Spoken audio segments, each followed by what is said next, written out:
Canarias. ¡Virgen Santísima! ¡Estamos salvados! La voz de la hermana Cecilia trinaba de emoción, mientras el contorno brumoso de Lanzarote, la isla más oriental del archipiélago, se perfilaba en el horizonte. Miré con curiosidad a la pequeña monja, que ante la vista de la cercana tierra parecía haber salido de su estado de permanente vigilia, y en aquel momento chillaba emocionada en el reducido espacio disponible de la cabina de pasajeros.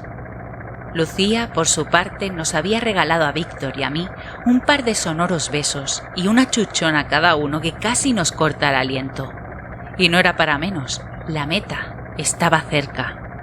Habíamos despegado del continente africano un par de horas antes. El viento de cola nos había hecho recorrer la distancia más rápidamente de lo que habíamos calculado, y ahora, con las luces del mediodía, la isla de Lanzarote brillaba como un espejismo en medio de un mar de un profundo color turquesa. Era la imagen más bonita que había visto en meses. Me volví sonriente hacia Prit, quien con gesto sereno me dijo que en unos 20 minutos estaríamos en tierra. Y dentro de 40 pretendo estar tomando una cerveza helada, apuntó a continuación. O mejor, un barril entero y un paquete de purros canarios en el bolsillo, añadió con aire pícaro, tras pensárselo durante unos segundos. Mientras tanto, por detrás podía oír cómo Lucía le explicaba de manera acelerada a Sor Cecilia que no veía el momento de conseguir algo de ropa que no le quedase 3 tallas grandes. «Algo adecuado para una chica que realce mi figura», dijo exactamente. El ambiente dentro del Sokol era de fiesta. Hasta el pobre Luculo, contagiado por la animación que percibía en el ambiente, pegaba saltos eléctricos de un lado a otro de la cabina, obligándonos a introducirlo de nuevo en su cesta entre grandes maullidos de protesta. Yo, por mi parte, me sentía inmensamente aliviado.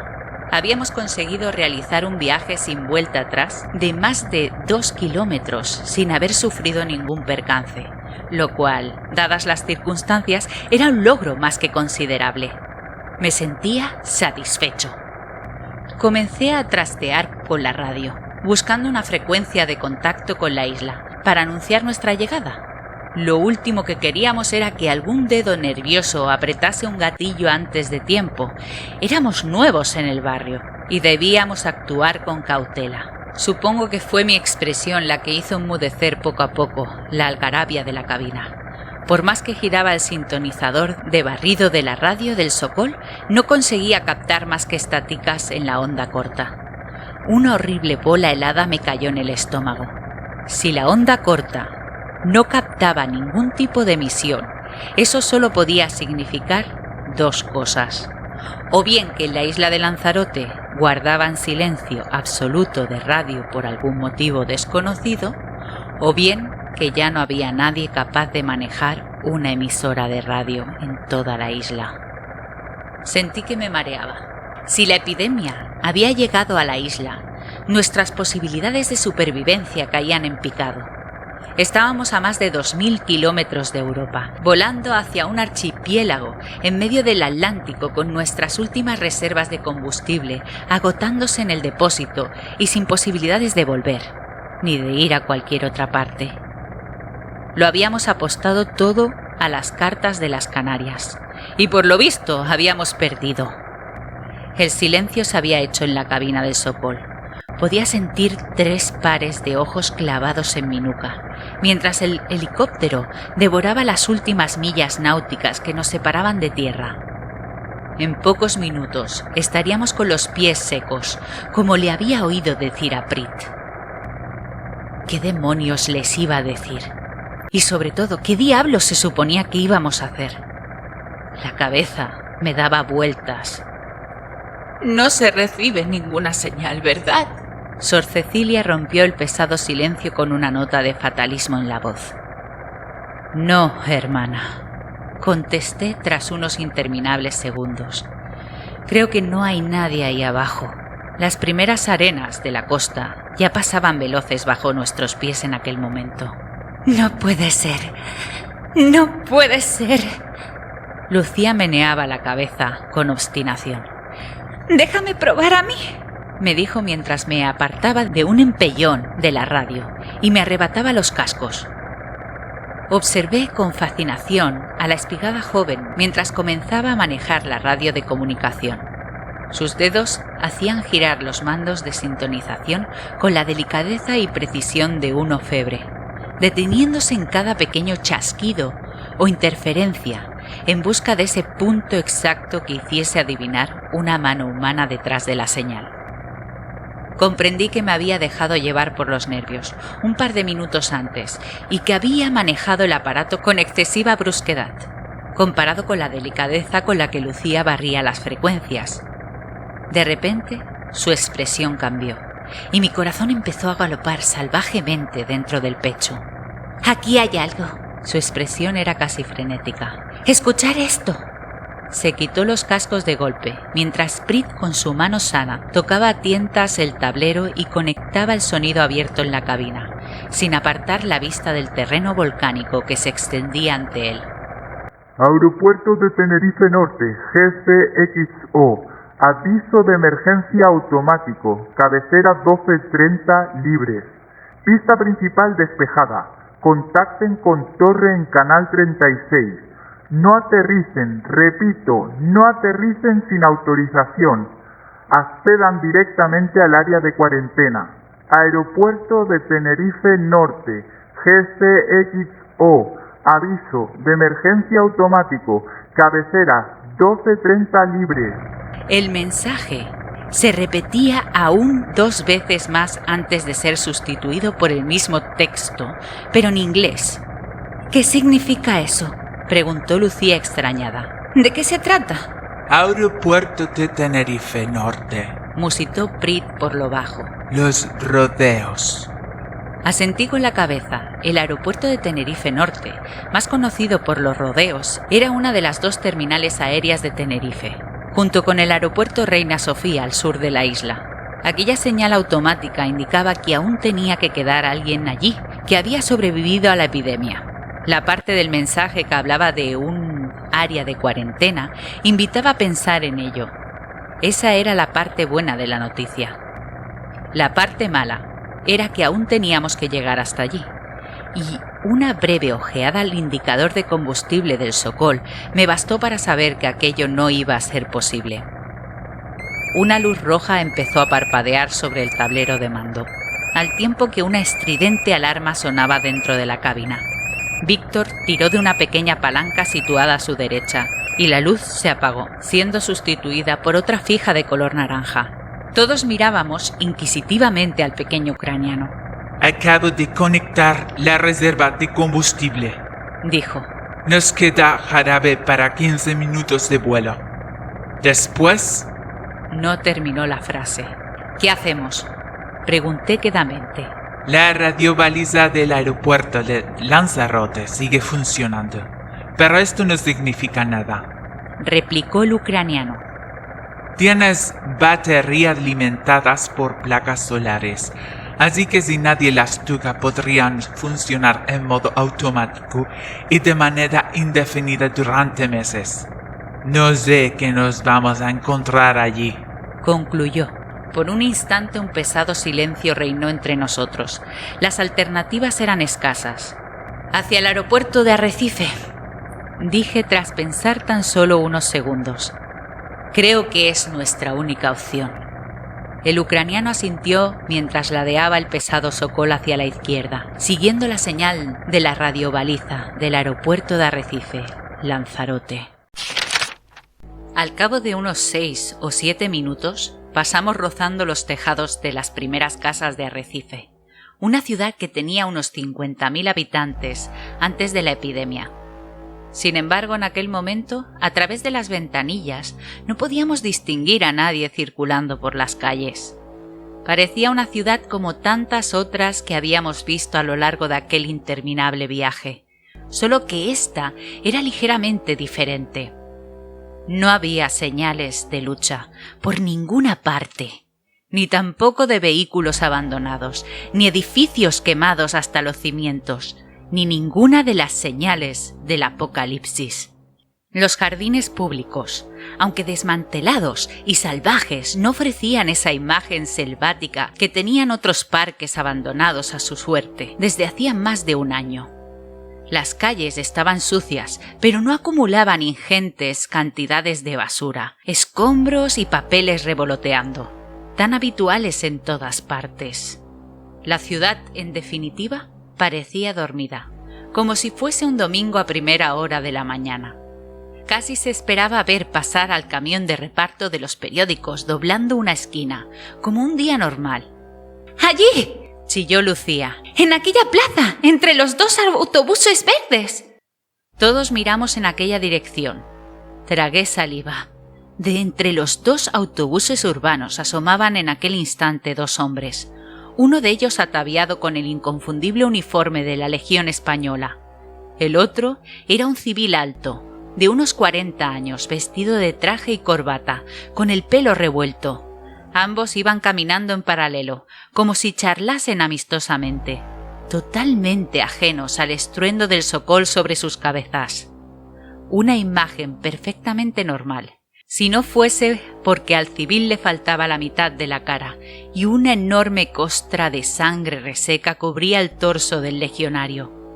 Eran no muertos, estaban allí. De una manera u otra la epidemia había alcanzado de lleno aquel lugar. Pegué un puñetazo furioso contra uno de los montantes del helicóptero, mientras Prit soltaba una retahíla de tacos en ruso. Lucía, por su parte, estaba completamente anonadada, contemplando a aquellos 2 tipos con sus prismáticos, incapaz de creer lo que tenía ante sus ojos. Por su parte, Sor Cecilia había retomado su rosario, y con una voz monótona desgranaba una oración suavemente. La cara de la anciana monja irradiaba una extraña paz, en contraste con nuestras expresiones. Ella era perfectamente consciente de que tan solo nos quedaba 1 hora de vida, a lo sumo, y estaba arreglando sus últimas cuentas para cuando tuviese que saludar personalmente a Dios, lo cual sería pronto si no lo remediábamos de alguna manera. Tenía que pensar algo. Aquí hay algo que no cuadra, cavilé. La ciudad no está arrasada, como todas las que hemos visto hasta ahora, ni tiene señales de lucha. Grité por encima del ruido de los rotores para hacerme entender. ¡Fijaos bien! Hay muy pocos no muertos por las calles, unas docenas a lo sumo. Es cierto, replicó Prit, también a gritos. Toda la ciudad da la sensación de haber sido abandonada de una forma ordenada. Me apostaría hasta mi última botella de vodka a que esos no muertos de ahí abajo llegaron a la ciudad desde otra parte, poco después de que hubiese sido evacuada. Eso explicaría por qué hay tan pocos, comenté, pero no explica dónde se ha metido todo el mundo, ni por qué evacuaron la ciudad. Ni tampoco de dónde han salido esos no muertos, apuntó lúgubremente Lucía. Guardamos silencio, sumidos en nuestros pensamientos, mientras el helicóptero cruzaba los últimos kilómetros antes de llegar al aeropuerto. Amartillé cuidadosamente el HK, con un chasquido que hizo dar un respingo en sus asientos a todos los demás. Mientras las preguntas se agolpaban en mi cabeza, no podía evitar que un escalofrío me recorriese la espalda, pensando en lo que nos podríamos encontrar allí abajo. Notaba la camisa pegada a mi espalda, por efecto del sudor. Aproveché los últimos minutos antes de llegar al aeropuerto para pasar a la parte trasera de la cabina y enfundarme el neopreno como pude, entre resoplidos y contorsiones. Cuando acabé de vestirme con mi viejo traje, que realmente estaba cada vez más viejo y ajado y con un par de feos costurones, recuerdo del incidente pasado, la sombra del socol ya se deslizaba sobre el asfalto de la cabecera de pista del aeropuerto de Lanzarote. ¡Mira eso!, dijo Prit mientras indicaba con su brazo la torre de control. Aquí sí que parece que hubo algún tipo de jaleo. Seguí la dirección que indicaba el brazo del ucraniano. La torre de control estaba ennegrecida por efecto del humo y de las llamas que lo habían consumido. Los huecos de las ventanas parecían caries en la cima de la desmantelada torre, rodeada de enormes cantidades de escombros y cristales rotos a sus pies. Era muy extraño. Daba la sensación de que la torre había sido incendiada intencionadamente, por algún motivo, en vez de ser pasto de algún fuego fortuito. De hecho, el resto de la pequeña terminal resplandecía intacta bajo el sol de mediodía, junto con 3 o 4 pequeños aviones de la compañía Vinter, la empresa que anteriormente enlazaba las islas entre sí y que ahora se pudrían lentamente en la posición donde los dejaron por última vez. Al fondo de la pista, y como extraño contrapunto, un enorme 747 yacía ladeado, con el morro medio enterrado en una montaña de arena. Era blanco y rojo, con las palabras Tala Airways pintadas en enormes letras de molde en el fuselaje y la cola. No tenía ni idea de cuál era aquella compañía, ni dónde estaba abanderada. Por los colores, europea o asiática. Alguna compañía charter, probablemente. Lo que estaba claro era que la pista del diminuto aeródromo de Lanzarote era demasiado corta para dar cabida a uno de aquellos mastodontes del aire y que tras tomar tierra no había sido capaz de frenar sobre el cemento y finalmente se había salido por un lateral. «Aterriza como puedas, amigo». Sin embargo, no se apreciaban restos del accidente por ninguna parte. Es más, todo parecía escrupulosamente ordenado y tranquilo, como si después de haber tomado tierra tan aparatosamente, alguien hubiese decidido recoger todos los restos y adecentar el entorno. Mientras el Sokol daba una última vuelta, apurando el fondo del depósito de combustible, fue ver que ciertas partes del avión, como los flaps, habían sido cuidadosamente desmontadas y retiradas a alguna parte. «Canibalizado», dijo Prit quedamente por el intercomunicador. «¿Cómo?», respondí confuso. «Canibalizado en Chechenia. Teníamos problemas de suministros y repuestos, sobre todo cuando los mujahideen aprendieron a usar misiles antiaéreos ligeros. Entonces, para poder mantener un mínimo de aparatos de la escuadrilla en el aire, sacábamos piezas en buen estado de los aparatos más dañados para colocárselas a los que iban a volar». Hizo una pausa. «Canibalizados», concluyó quedamente el ucraniano, más concentrado en posar el Sokol al lado de los depósitos de combustible del aeropuerto que de conversar conmigo.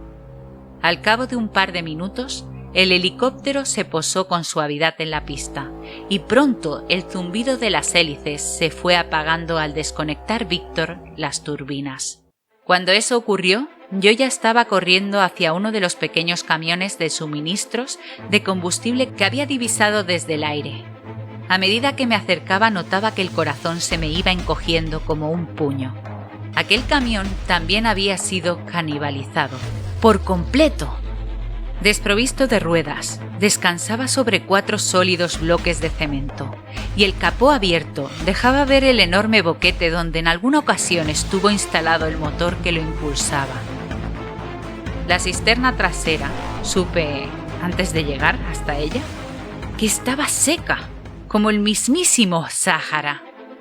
Me giré hacia Prit, pero este y Lucía ya se dirigían con paso firme a un pequeño cercado metálico que rodeaba algo que recordaba remotamente a un surtidor de gasolina. El ucraniano sacudió las puertas de la verja, cerrada por una cerradura común y corriente. Dando un par de pasos atrás, cogió carrerilla y descargó una tremenda patada sobre el engarce del mecanismo, destrozándolo con un sonoro crujido. La puerta quedó colgada de sus goznes, en un extraño ángulo que tan solo dejaba un pequeño hueco. Lucía lo aprovechó para escurrirse dentro como una anguila, atenta a las instrucciones del piloto. «Aprieta esa palanca, así no en el otro sentido. Tienes que darle al botón del purgado del sistema. Es ese botón. Ese no el que está al lado». El ucraniano se deshacía en explicaciones mientras conectaba trabajosamente una enorme manguera a una de las bocas que salían del surtidor. Me acerqué hasta ellos a la carrera para echarles una mano, pero de repente frené en seco. Un par de figuras tambaleantes se recortaban a lo lejos, viniendo desde el edificio de la terminal del aeropuerto. y detrás de ellos, saliendo de varias puertas, surgían varias docenas más. Todos ellos muy concentrados en el improvisado espectáculo que se ofrecía al fondo de la pista. El espectáculo de 4 supervivientes tratando de conectar una manguera, ajenos hasta aquel momento a la presencia que se acercaba lentamente. ¡Tenemos compañía!, grité a pleno pulmón. Había oído esa frase en infinidad de películas de Hollywood. En boca de los aguerridos protagonistas de las películas siempre sonaba confiada, viril y potente. Pero a mis oídos mi propio grito sonó como el graznido atemorizado de un eunuco. Lucía y Víctor levantaron la cabeza, sorprendidos, y rápidamente redoblaron sus esfuerzos por poner la bomba en funcionamiento. Yo, por mi parte, apoyé una rodilla en el hirviente suelo de la pista mientras descolocaba el HK de mi hombro. Mentalmente, calculé las posibilidades que teníamos de que aquello saliese bien. Sin ser un genio de las estadísticas, me di cuenta enseguida de que sería prácticamente imposible llenar el tanque del Sokol antes de que aquella muchedumbre nos alcanzase. Por un instante temí perder el control de mi vejiga, pero me repuse.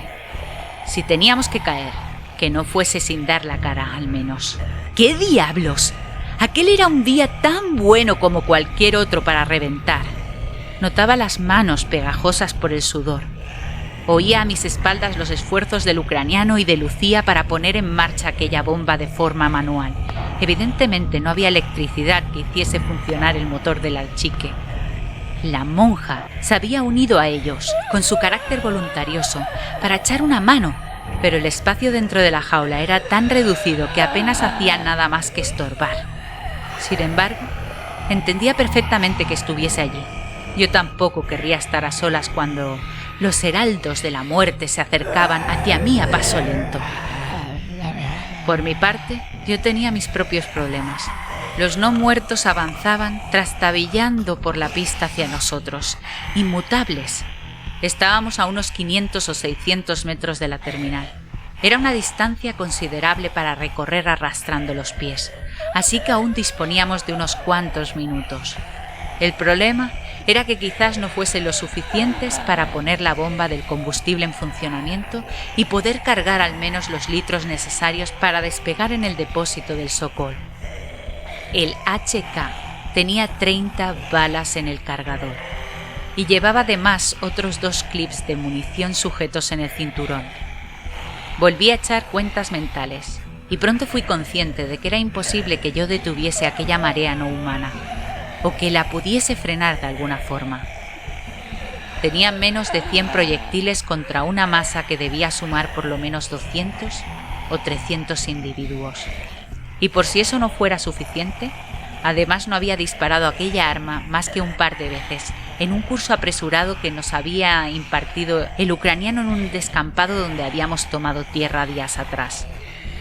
Además, sabía que no era un gran tirador, y menos a aquella distancia. Todos los no muertos que había eliminado hasta el momento habían caído casi cuerpo a cuerpo, y con unas considerables dosis de suerte por mi parte. ¿Qué coño estás haciendo?, me gritó Lucía. ¡Dispara! ¡Dispara, joder! Mi chica podía utilizar el lenguaje de un camionero con una facilidad pasmosa, sobre todo cuando se asustaba. ¡Por favor, haga que paren! La hermana Cecilia, presa del pánico, se sumó a los gritos de la joven. ¿Haga que paren? ¿No te jode? Claro, me voy junto a ellos y les convenzo para ir a tomar unas cañas al bar del aeropuerto, o a la playa, o a tomar el sol y a jugar al vóley ya puestos. Notaba el pánico reptando por mi interior, frío y sigiloso. El tiempo parecía haberse detenido.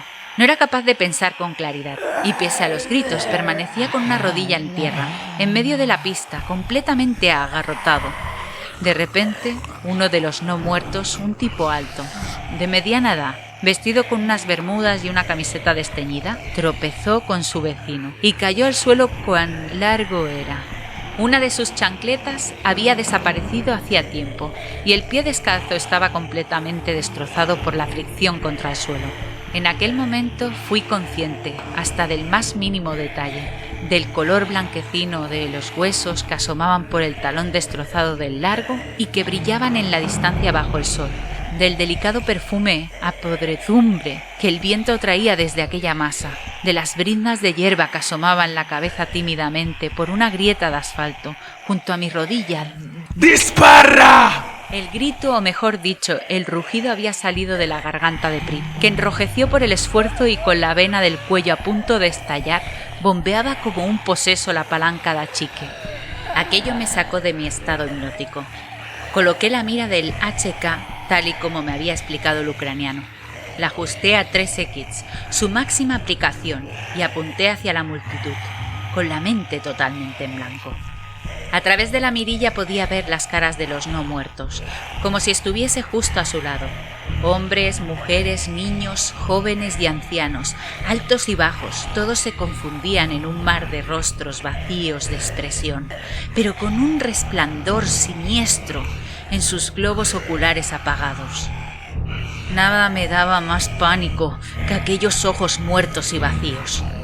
Me recordaban a los ojos de un tiburón gris que había tenido la oportunidad de ver en una inmersión años antes, a muy pocos metros. Era aquella misma mirada, oscura, sin sentimientos y que provocaba que los pelos de la nuca se te erizasen de pánico. El primer disparo fue alto y no rozó ni siquiera al no muerto al que apuntaba.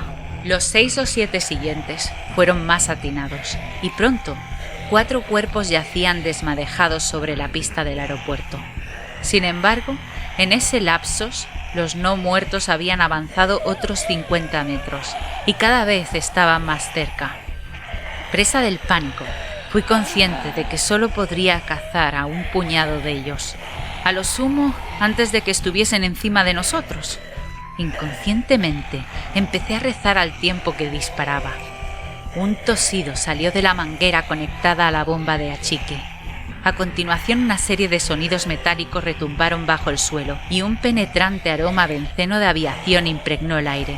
El depósito estaba abierto. Súbitamente, un chorro de combustible saltó de la boca de la manguera apoyada en el suelo, salpicando la pista de cemento. Un grito salvaje de alegría salió de la garganta de Prichenko, mientras Lucía palmeaba alegremente a su espalda. Pero pronto, aquel grito murió en su garganta. El chorro, fuerte al principio, pasó en cuestión de segundos a ser un chorrito, después un hilo y al cabo de un instante, nada. No puede ser. Murmuraba el ucraniano por lo bajo. No puede ser. Lucía. Le oí gritar mientras cambiaba el cargador de mi HK. Los no muertos ya estaban a menos de 200 metros. Dime qué pone en el indicador de presión que tienes delante. En cuanto presione este purgador, ¿preparada? Cuando quieras, Prit, respondió la muchacha. El ucraniano presionó una válvula y un agudo silbido empezó a sonar al tiempo que un chorro de aire, que olía poderosamente a combustible, salía de la parte superior de la bomba. ¿Qué pone en el dial? Gritó Víctor. ¿Qué pone? ¿Qué pone? Marca 900, respondió Lucía, tan asustada y confusa como los demás.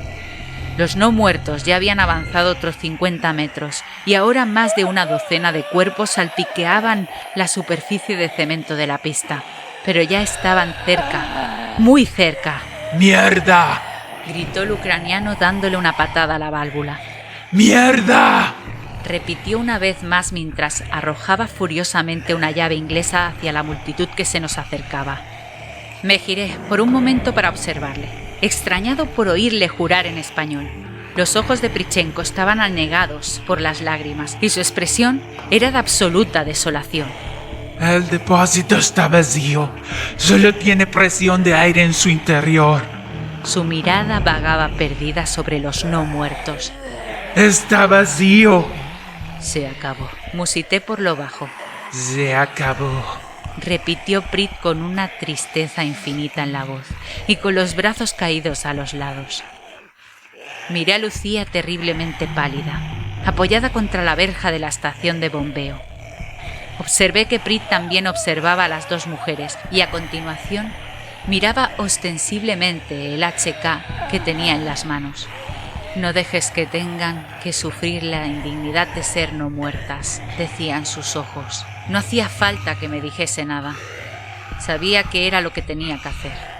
No dejaríamos que aquella turba nos cogiese con vida.